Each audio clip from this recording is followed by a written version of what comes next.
Bíblia no livro de Gênesis, capítulo 12, versículo de 1 a 9. Os irmãos que estão acompanhando comigo, nós temos feito a exposição do Evangelho de Mateus, mas hoje nós vamos fugir um pouco de Mateus, para na próxima oportunidade nós continuarmos aquela exposição. Então, Gênesis, capítulo 12, versículos de 1 a 9. Como aqui na igreja todo mundo, ou a grande maioria, tem a edição revista e atualizada, a ARA, Almeida Revista e Atualizada, podemos ler juntos? Todos juntos? Ora, disse o Senhor a Abrão: sai da tua terra, da tua parentela, para a casa de teu pai, e vai para a terra que eu te mostrarei. E de ti farei uma grande nação, e te abençoarei, e te engrandecerei o nome. Sê tu uma bênção. Farei os que te abençoarem, e amaldiçoarei os que te amaldiçoarem. Em ti serão benditas todas as famílias da terra. Partiu, pois, Abrão, como lhe ordenara o Senhor, e Ló foi com ele. Tinha Abraão 75 anos, quando saiu de Harã. Levou Abrão consigo a Sarai, sua mulher, e a Ló, filho do seu irmão, e todos os bens que haviam adquirido, e as pessoas que lhes acrescentaram em Harã. Partiram para a terra de Canaã, e lá chegaram. Atravessou Abraão a terra de Siquém, até o carvalho de Moré. Nesse tempo, os cananeus habitavam esta terra. Apareceu o Senhor a Abrão e lhe disse: darei à tua descendência essa terra. Ali edificou Abraão um altar ao Senhor que lhe aparecera. Passando dali para o monte ao oriente de Betel, armou a sua tenda, ficando Betel ao ocidente e Ai ao oriente. Ali edificou um altar ao Senhor e invocou o seu nome. Depois seguiu Abrão dali, indo sempre para o Negueb. Aleluia. Essa, irmãos, é uma parte pequena, um recorte muito pequeno da vida de Abrão, mais tarde Abraão. Ele ainda não teve o nome mudado aqui. Mas como nós sabemos a história, então é possível que durante a mensagem eu troque os nomes, viu? Pelo costume, pela força da linguagem. Eu queria pensar com os irmãos hoje essa história deste homem que é chamado de amigo de Deus, desse homem que é chamado de o pai da fé. Sempre que nós nos referirmos à fé em Deus e em Jesus Cristo, nós estamos falando diretamente de Abraão. Nós temos um vínculo com ele. Por quê? Porque ele é considerado o pai da fé. Aqui na nossa cidade, irmãos, aqui no nosso estado, vai começar aí o mês de dezembro. E o mês de dezembro, ele é chamado de um mês das festas populares, A partir de 4 ou 8 de dezembro, há uma briga lá entre eles, ou 4 ou 8 de dezembro começam as festas populares na Bahia. E quando eles falam festas populares, na verdade eles estão se referindo a festas religiosas, em que as pessoas estarão fazendo o que aquilo aqui na Bahia é muito famoso, as famosas lavagens. A lavagem da igreja tal, a lavagem da igreja tal, e por aí vai. Então, entre dezembro, início de dezembro, ao início de fevereiro, os baianos se entregam a este culto, a essa festividade. Nós crentes em Jesus Cristo, servos de Deus, instruídos pela palavra de Deus, temos facilidade para identificar nessas festas, neste culto ou nesses cultos, nessas celebrações, a falsa crença. Na verdade, a crença pode ser até verdadeira, mas ela é direcionada a uma divindade que não é divina, àqueles que não são deuses, né? Dessa forma, os baianos, de forma geral, eles acabam violando 2 dos primeiros mandamentos. Primeiro, não terás outros deuses diante de mim. E segundo, não farás para ti imagem de escultura. Ao adorar esses ídolos, eles estão violando os 10 mandamentos, a lei moral, aquilo que Deus estabeleceu. É muito fácil para um evangélico, o nome correto é protestante, né? Para um protestante conseguir olhar para essas manifestações e perceber ali um erro de destino, um erro de propósito, um erro de direção. Da mesma forma que tem tido alguma dificuldade de nós identificarmos que os ídolos não são só dentro da religião ou dentro do sincretismo, muito típico aqui da Bahia. Mas, por exemplo, ao culto à ideologia ou o culto à personalidade. Quando alguém escolhe ou elege uma ideia ou um personagem, e esse personagem é quem guia a sua vida, quem guia os seus propósitos, quem guia os seus sonhos. Então, é muito fácil nós olharmos para algumas ideologias e ver nelas esses ídolos que estão levando o homem num caminho que o fim é a morte. Porém, irmãos, quando nós olhamos para dentro da igreja evangélica, e eu quero falar muito particular dos púlpitos das igrejas evangélicas, dos pregadores evangélicos, o nome certo é protestante, mas agora eu vou usar a palavra evangélico, dos pregadores evangélicos, é muito difícil nós conseguirmos identificar nessas igrejas, nesses pregadores, nesses líderes, um culto falso. Porque a nossa mente muitas vezes está obscurecida, os nossos olhos estão fechados, os nossos ouvidos estão agravados. Eu gosto, quando eu falo deste tema, eu gosto muito de pensar no Banco Central do Brasil. Quando você entra em qualquer agência bancária, lá perto, logo da portaria, perto da porta giratória, há um cartaz lhe dizendo como você identificar uma nota verdadeira. Então ele diz, olha, tem uma taxa de segurança, tem uma marca d'água, tem isso, tem aquilo, tem uma numeração assim. Se você vê de frente é uma coisa, se você vê de fundo é outra coisa. Eles colocam várias coisas na cédula verdadeira para que você possa identificar o que é verdade.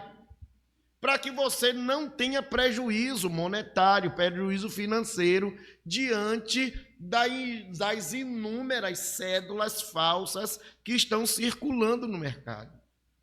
A mesma coisa, irmãos, ou melhor, com mais prudência, com mais determinação, com mais zelo, nós deveríamos estar preocupados com os pregadores e com as igrejas e com as doutrinas que não são verdadeiras, porque se elas não são verdadeiras, elas são demoníacas e elas irão levar o homem ao inferno, ao tormento.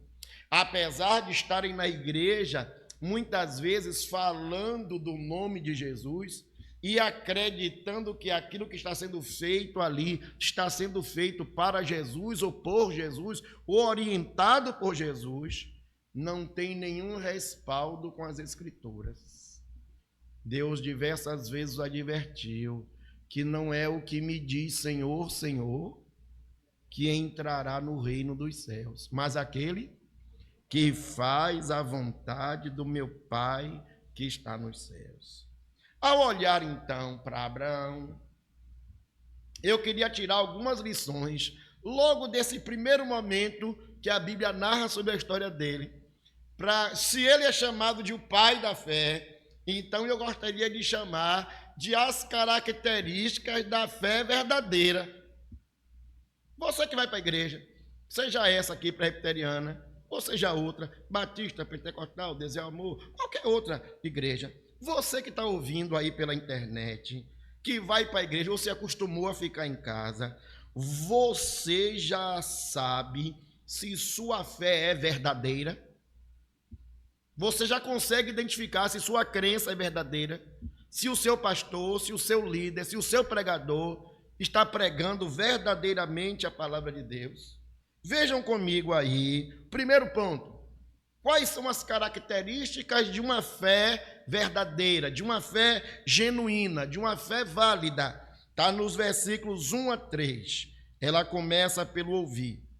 Versículos 1 a 3, todos juntos comigo. Ora, disse o Senhor a Abraão: sai da tua terra, da tua parentela e da casa de teu pai, e vai para a terra que eu te mostrarei, e te farei uma grande nação, e te abençoarei, e te engrandecerei o nome. Sê tu uma bênção.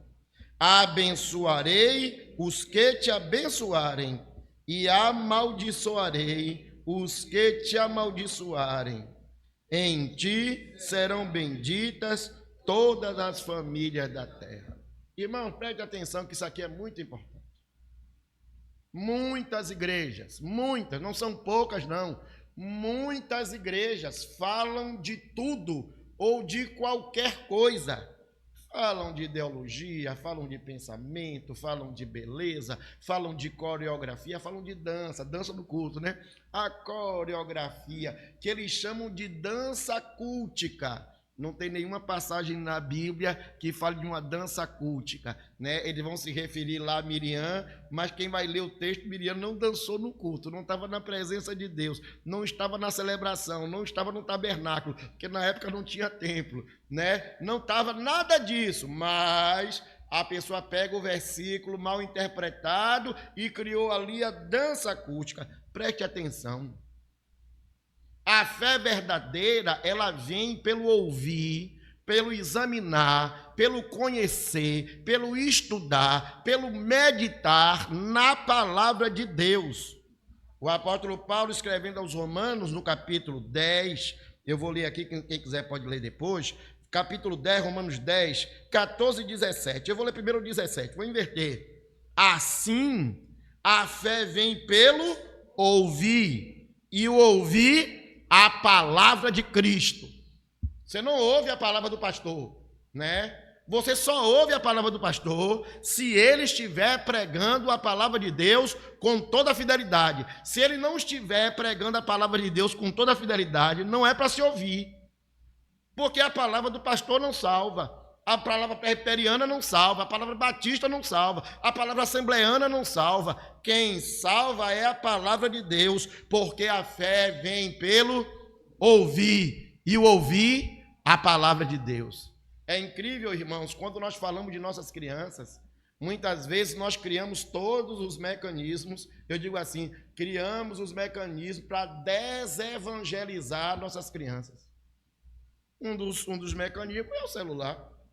O pai quer assistir o culto, ele não quer cultuar, ele quer assistir o culto e não quer que o filho faça barulho durante o culto, então dá para ele o celular. O menino vai jogar, vai matar, vai fazer tudo no celular, mas está sentadinho, está caladinho, não está incomodando o pai.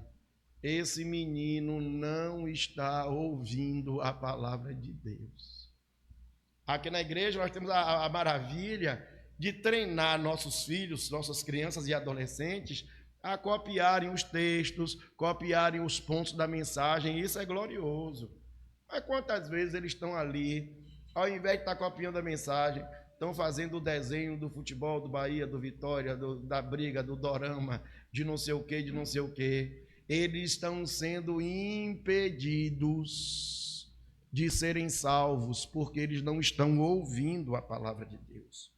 No versículo 14 do capítulo 10 de Romanos, Paulo continua, na verdade ele não continua, né? Eu voltei para o versículo 14, ele diz assim: como, porém, invocarão aqueles que não creram? E como crerão naquele de que nada ouviram? E como ouvirão se não há quem pregue? Eu quero que minha esposa seja salva, eu quero que meu marido seja salvo, eu quero que meu filho seja salvo, eu quero que meu neto seja salvo, mas digo assim, não vamos pregar dentro de casa não, para respeitar a liberdade religiosa. Então, eu não prego, eu fico orando para que Deus um dia toque no coração dele. Presta atenção, minha irmã, presta atenção, meu irmão. Você tem que pregar a tempo e a fora de tempo. Porque a fé vem pelo ouvir.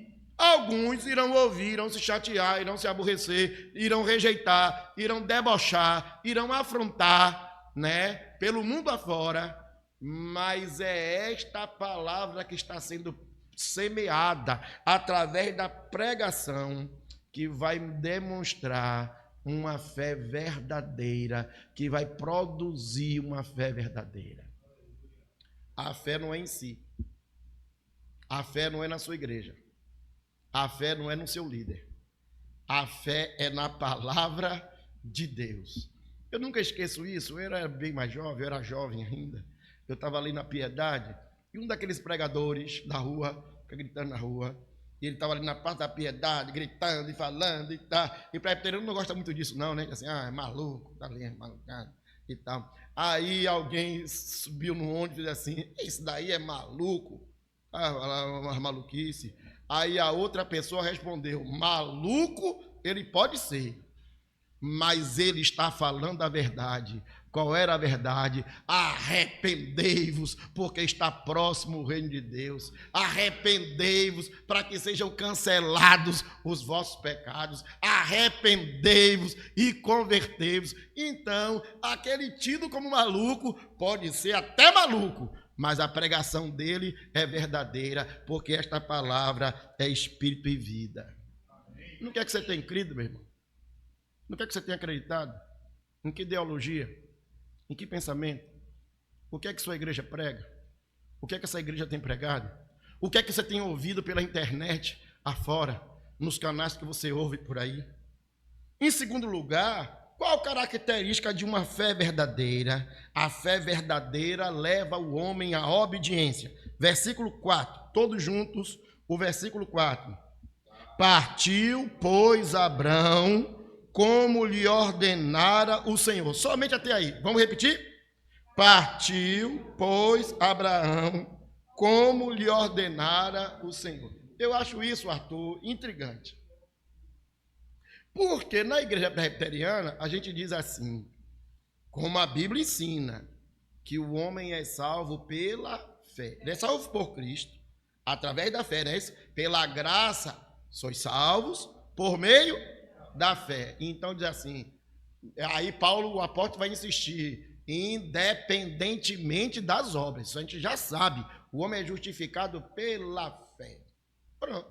Já que é pela fé, então, depois de ter fé, eu não preciso fazer nada. Quem diz assim não lê o versículo todo, não lê o texto todo. Muito pelo contrário, porque fomos criados em Cristo Jesus para as boas obras. Isso é muito intrigante, isso é maravilhoso. Ninguém é salvo por tentar cumprir os mandamentos, ninguém é salvo por fazer o bem, ninguém é salvo pelas obras, mas aquele que é salvo, em nome de Jesus, ele se esforçará para fazer as obras em gratidão àquele que lhe salvou.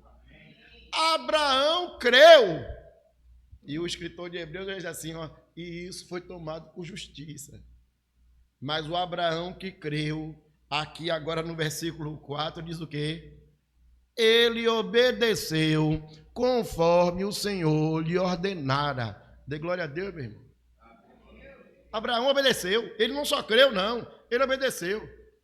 Se você diz que crê e não obedece, miserável, ordinário, pecador, perdido e condenado, você ainda está, porque não entendeu o que Jesus Cristo vai deixar muito claro lá no capítulo 10 de João. Capítulo 10 de João é aquele capítulo que Jesus se apresenta como pastor, lembra? Eu sou o bom pastor dá a vida pelas ovelhas, né? Eu sou a porta, quem entrar por mim entrará e sairá, encontrará pastagem. Isso é glorioso. O capítulo 10, Jesus que é o pastor, ele vai dizer no versículo 27, as minhas ovelhas ouvem, primeiro ouvem, as minhas ovelhas ouvem, elas ouvem, isso é importante. Irmãos, é importante dizer isso.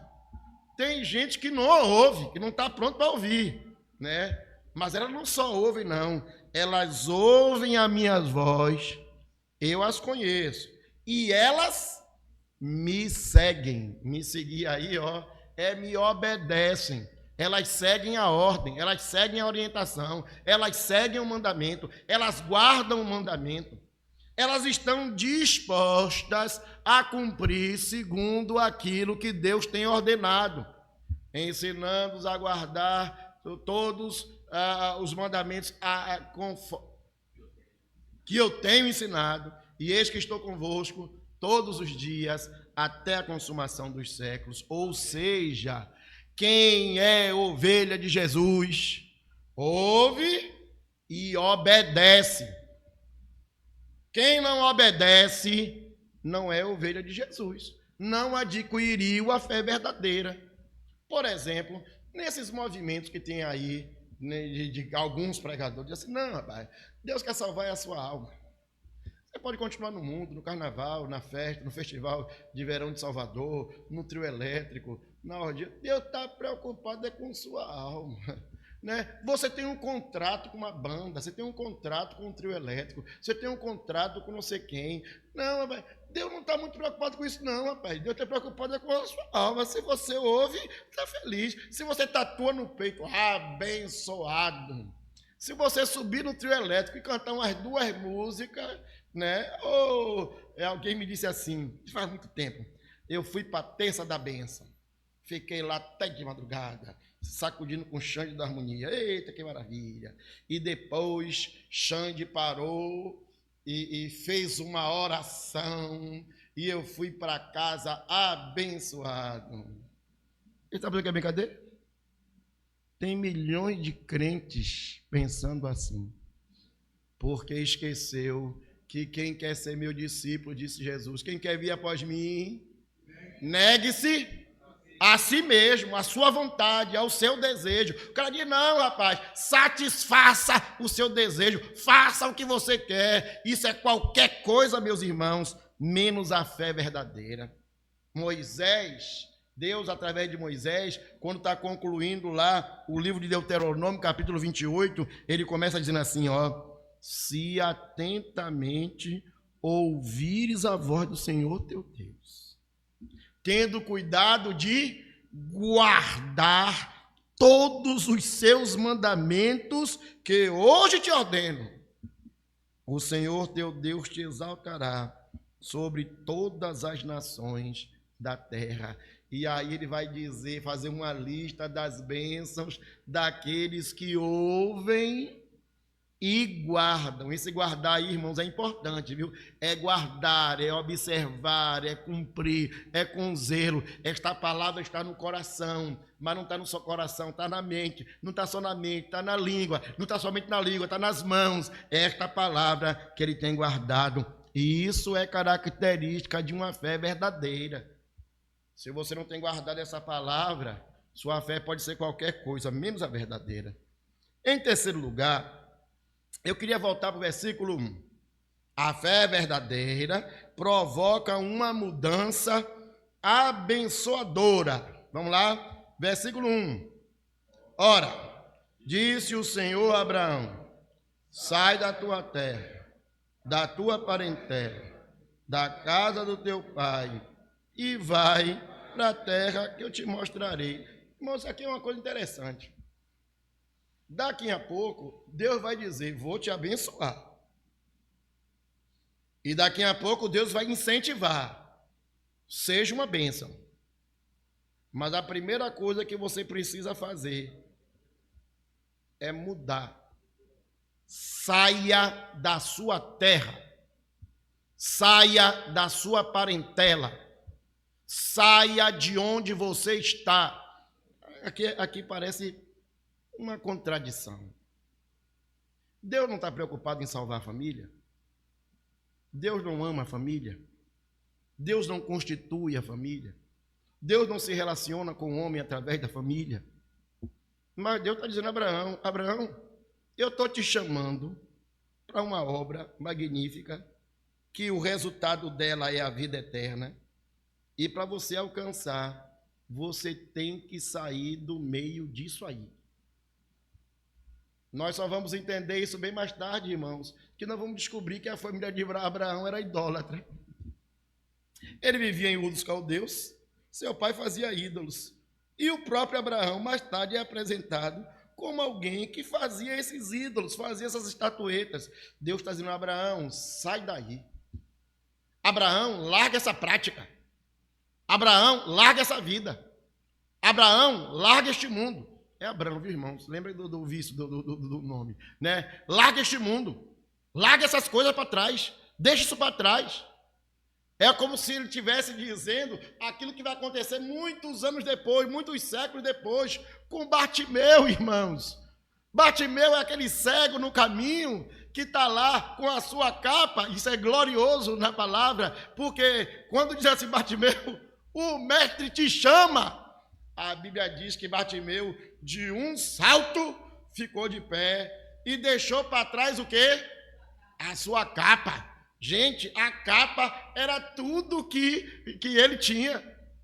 Tudo que aquele cego tinha, Bartimeu, era a capa. A capa que o protegia do frio, a capa que o protegia do calor, a capa que o protegia do sol, a capa que o protegia da poeira. A capa era tudo que ele tinha. Mas para seguir a Jesus, o que é que ele fez? Deixou a capa para trás. É Paulo que está indo no caminho de Damasco, cheio de carta, cheio de autoridade, para prender os cristãos, e Jesus vai de encontro a ele. Saulo não sabia que isso ia acontecer.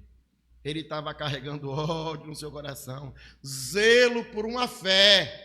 O zelo era verdadeiro, a fé era falsa. O objeto da fé era falsa, mas ele estava indo naquele caminho. E Jesus, então, derruba Saulo do cavalo. No texto bíblico não tem cavalo não, viu, irmão? Sempre que eu prego esse texto, eu boto um cavalo no texto. Derruba Saulo do cavalo, esfrega a cara dele no chão e diz assim, Saulo, Saulo, por que me persegues? Depois daquele encontro, sua vida toda foi jogada fora. Todas as suas ideias, todas as suas crenças, todos os seus zelos, não era uma capa como a do cego Bartimeu, não era uma capa como Bartimeu, mas era toda a sua estrutura que estava sendo jogada fora. Ele vai dizer, eu julguei isso tudo prejuízo por causa da fé verdadeira, abandonei a minha vida. Irmãos, os crentes precisam entender, nós crentes precisamos entender que nós somos canal de bênção para o mundo. Amém. E não falei para os crentes não, porque nós já somos abençoados. Nós somos canal de bênção para o mundo. O pastor, quando explicou aqui Gênesis, e explicou o livro todo, que mensagem gloriosa, né? Um estudo sistemático do livro inteiro. Eu gosto daquela palavra, Abraão intercedendo por Sodoma e Gomorra. E Deus detendo lá a sua ira, porque tinha um crente orando. E Ló escapa por causa da oração de Abraão. E quando Ló está saindo de Sodoma e Gomorra, e o anjo vai destruir tudo, ele disse, não, eu não quero ir por montanha, não. Eu quero ir para aquela cidadezinha ali, para aquela vilazinha, e aquela vila foi poupada porque alguém intercedeu por ela. Nós somos canal de bênção de Deus na terra. Nós somos canal de bênção de Deus aqui na Boca do Rio, irmãos. Como somos canal de bênção de Deus em Salvador, na Bahia e no Brasil. Nós não podemos cessar de interceder pelo nosso bairro, pela nossa vizinhança, pelos nossos amigos, pelos nossos inimigos, por aqueles que violam a palavra de Deus, pedindo a Deus: Senhor, na tua ira, lembra-te da misericórdia. Na tua ira, Senhor, derrama o arrependimento sobre esse povo.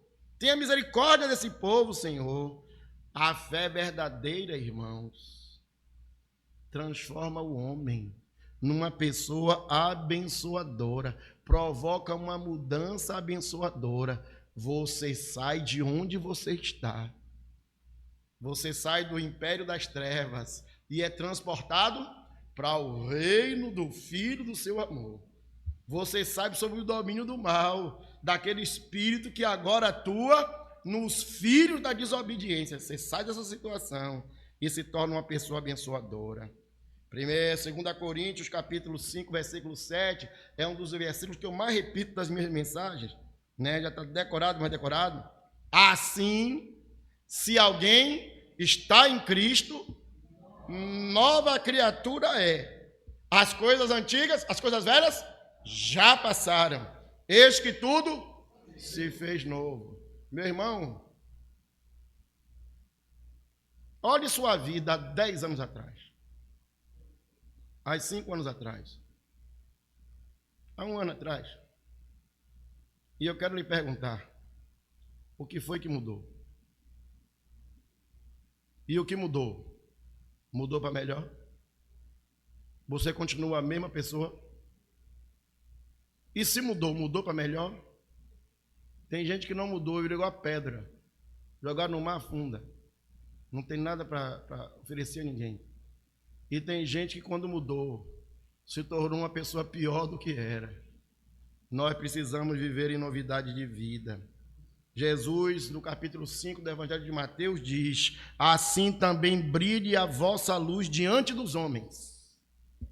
Presta atenção. Ele não brilha a luz dele. Na verdade, nós refletimos a luz dele, né? Mas ele está dando ênfase no homem agora. Assim brilhe também a vossa luz diante dos homens, para que vejam as vossas boas obras. Os homens precisam ver em nós as boas obras. Os homens precisam ver em nós o caráter de Cristo. Os homens precisam ver em nós a palavra de Cristo. Os homens precisam ver em nós a fé de Cristo. Os homens precisam ver em nós a alegria de Cristo. Os homens precisam ver em nós o socorro de Cristo, para que vejam as vossas boas obras. E aí façam o quê? Glorifiquem o vosso Pai que está no céu. Abraão, em ti serão benditas todas as famílias da terra. Na verdade, uma explicação melhor para esse texto, uma tradução melhor, irmãos, serão benditas famílias em toda a terra, porque nós aqui na boca do rio somos abençoados igual ao crente Abraão. Nós pegamos carona na bênção de Abraão.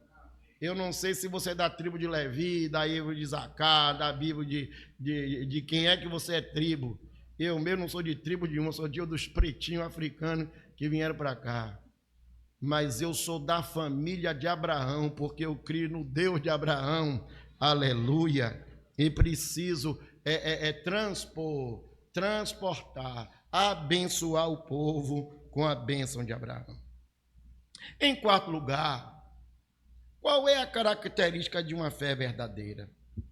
A fé verdadeira, ela é firmada, alicerçada na adoração. Vejam comigo o versículo 7 e 8, todos juntos, o versículo 7 e 8. Apareceu o Senhor a Abrão e lhe disse: darei a tua descendência esta terra. Ali edificou Abrão um altar ao Senhor que lhe parecera. Versículo 8. Passando dali para o monte do oriente de Betel, armou a sua tenda, ficou no Betel ao ocidente e Ai ao oriente. Ali edificou um altar ao Senhor e invocou do Senhor. Irmãos, que coisa gloriosa, viu? Adoração. Na verdade, Marco Melo, A palavra aqui que aparece não é adoração, é invocação. Mas está ligada à adoração. A palavra adoração só vai aparecer, de fato, naquele da oferta de Isaac, quando Abraão está subindo para o monte. Que ele diz assim, subiremos, adoraremos e retornaremos. Mas esse invocar o Senhor aqui é no mesmo sentido da adoração. Isso é coisa gloriosa, viu, irmão? A quem é que você tem adorado? Lembra que no início da mensagem eu falei lá do culto pagão, do culto católico, do culto do candomblé, do culto do comunismo, do culto das ideologias. É um culto, é culto à personalidade. É culto à imagem ou culto à personalidade. É um culto. Quem é que você tem adorado? Dentro da igreja evangélica, gente, tem gente que adora Eixla. Tem gente que adora Cassiane. Tem gente que adora fulano e beltrano. Cantor tal, cantora tal. Tem gente que adora o pastor tal. E aí vem aqueles que usaram termos que nem na Bíblia estão mais, estão desatualizados. Eles recriaram. Apóstolo. Apóstolo é legal, né? Apóstolo, a bênção apostólica. Olha, para ser apóstolo, Pedro esclarece lá em Atos. É necessário que a pessoa tenha visto Jesus desde o batismo até a ressurreição. Eu quero que você encontre um desses apóstolos hoje, qualquer um deles. Não vou citar nome de nenhum para não dar ousadia. Qualquer um deles. Pergunte a eles quem foi que esteve lá com Jesus desde o batismo até a ressurreição. Aí você diz, esse aí pode. Como não tem nenhum deles que viveram isso, então eles usurparam um título que eles não têm direito de ter. Mas as pessoas o adoram porque é o meu pastor, é o meu bispo, é o meu apóstolo. Cadê Luciano e Angélica? Estou na cobertura espiritual deles. Tá repreendido, tá amarrado, acorrentado. Não. Sabe quem foi que Abraão invocou? O nome do Senhor. Sabe quem foi que Abraão adorou? O nome do Senhor. Sabe quem é que João vai adorar mais tarde? João também é perdido no Apocalipse, isso é de crente, que é apóstolo, mas como qualquer homem falho, está tendo uma visão e tal, e ele vai diante do anjo, onde vai, pode levantar, viu? Levante, adorar a mim, não, de forma nenhuma. Você adora é o Cordeiro, você adora que está sentado no trono, a mim, não, foi ele que foi morto.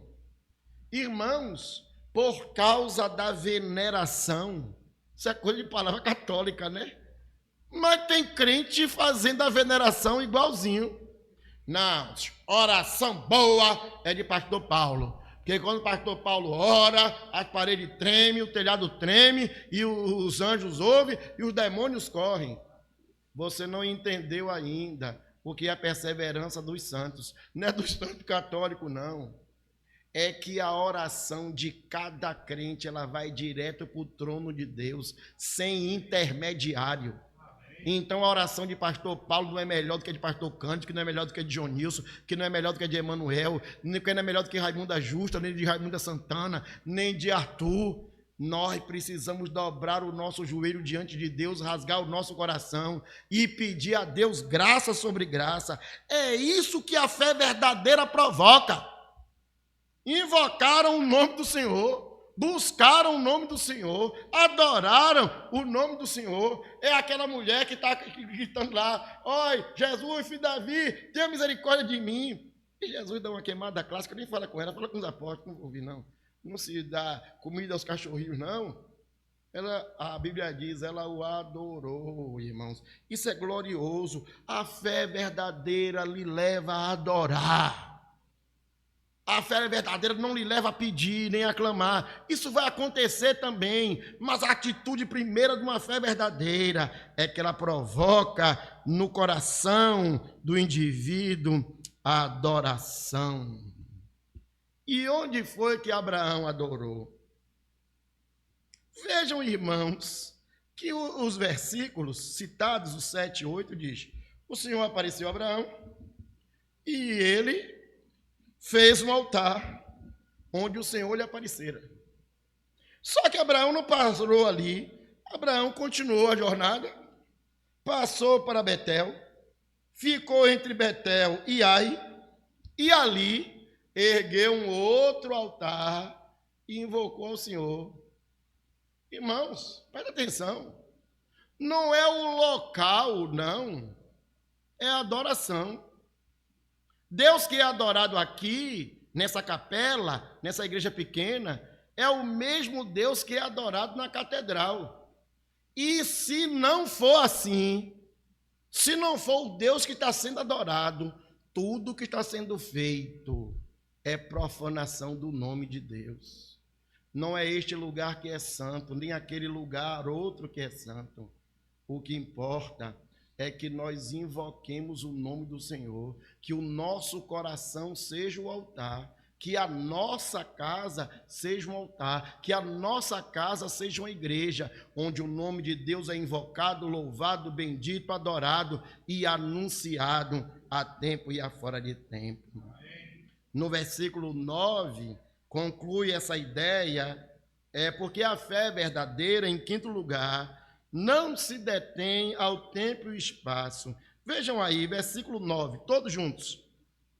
Depois, seguiu Abraão dali, indo sempre para o Negueb.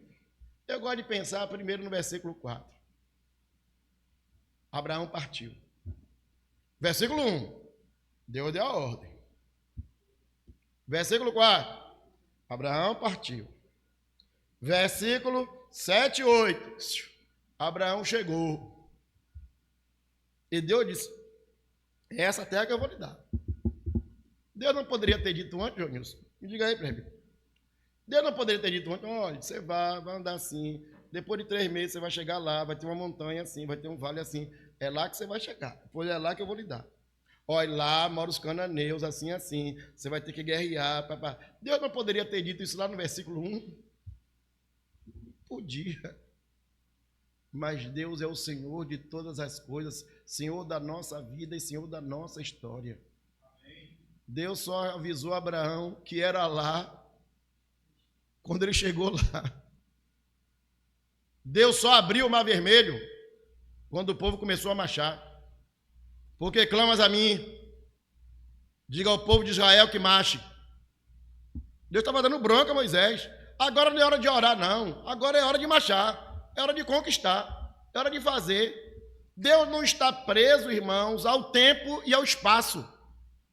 Deus não está preso ao tempo e espaço. Hoje eu vi uma reportagem que mexeu muito comigo, né?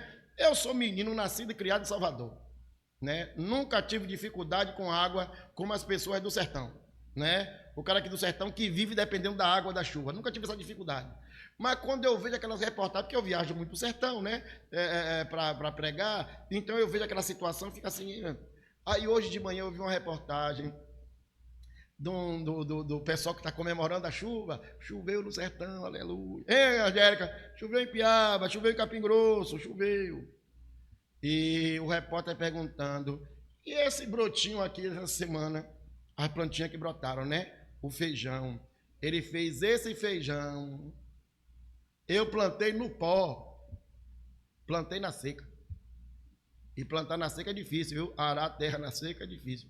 Mas foi ali que eu plantei. Quando eu estava vendo aquela imagem, ouvindo aquela reportagem, chorando por dentro e me lembrando do Salmo. Quem sai andando e chorando, enquanto semeia. Ele não está com alegria, não. Ele está chorando. Ele está andando, ele está sofrendo, semeando, porque ele vai colher feixes. Aquele agricultor deu um exemplo prático do Salmo. Irmão, preste atenção, nós temos uma grande obra para fazer, nós temos uma grande obra para realizar, nós temos almas para conquistar para Jesus. Aqui, Tiago, é terreno, é terra mesmo. Abraão está se estendendo, está indo mais além. E aquilo tudo vai ser dele, porque Deus lhe prometeu. Então o texto está falando de terra mesmo. Mas você pode aplicar, meu irmão, na sua vida. Você pode aplicar, meu irmão, no seu ministério. Aí quem for neo vai dizer assim, não, meu irmão, Deus vai dar uma casa, Deus vai dar um carro, Deus vai dar um apartamento. Gente, Deus quer salvar a boca do rio através de nós. Deus quer salvar a nossa família através de nós. Deus quer salvar aquele homem que está jogado na rua através de nós. Deus quer impactar a nossa vizinhança através de nós. Nós precisamos fazer a obra de Deus enquanto é dia. Abraão, a fé verdadeira, nos leva a ir mais longe. Eles estão sendo perseguidos lá na igreja perseguida, né? Nossa perseguição aqui é light, nossa perseguição aqui é nada. A gente ora por eles, manda oferta para eles e precisa fazer a obra aqui antes da perseguição chegar, porque a perseguição vai chegar. Hoje, amanhã, semana que vem, daqui a 10 anos, daqui a 20 anos, não sei quando, mas vai chegar, porque os fins dos tempos estão se aproximando. Então, hoje é época de conquistar, de expandir. A fé verdadeira vai mais longe. Oséias, no capítulo 6, versículo 3, diz: conheçamos e prossigamos em conhecer o Senhor, como a alva. A sua vinda é certa. Olha, vai amanhecer amanhã. O sol vai voltar a brilhar. Se Cristo não voltar hoje, né? O sol vai voltar a brilhar. Oséias está dizendo assim, ó, a aurora, a alva é certa. Como a volta de Cristo é certa, Ele descerá sobre nós como chuva, aleluia, como chuva seródia que rega a terra. Glória a Deus. Irmãos, quem colocou a mão no arado não pode olhar para trás. Quem aceitou a Jesus, quem aceitou o desafio de Jesus, quem aceitou a fé verdadeira precisa continuar avançando para a glória de Deus. Para terminar, o escritor de Hebreus, falando sobre aqueles que apostataram, aqueles que enfraqueceram, aqueles que se desviaram. Cadê o hino 132? Quantos que corriam bem, de ti longe agora vão, outros seguem, mas também sem calor, sem vigor, vivendo estão. E aí ele faz uma oração: vem, ó vem, Jesus Senhor, nossas almas inflamar com teu santo e puro amor. Vem, Senhor, nos inflamar. O escritor de Hebreus capítulo 10, versículo 39 diz: nós, porém, não somos dos que retrocedem para a perdição. Somos, entretanto, da fé para a conservação da alma. Essa alma aqui, irmãos, é vida, é salvação. Nós não somos dos que retrocedem. A fé verdadeira não dá para trás. A fé verdadeira não apóstata. A fé verdadeira não abandona o seu lugar. Se eles saíram do nosso meio, saíram porque não eram dos nossos. Que nós possamos orar pedindo a Deus que tenha misericórdia deles e que coloque essa fé verdadeira nos seus corações e que aqueça aquela semente que foi colocada nos seus corações. E que nós, que estamos na presença de Deus, vivendo essa fé verdadeira, possamos avançar para a honra e glória do santo nome de Jesus. Amém.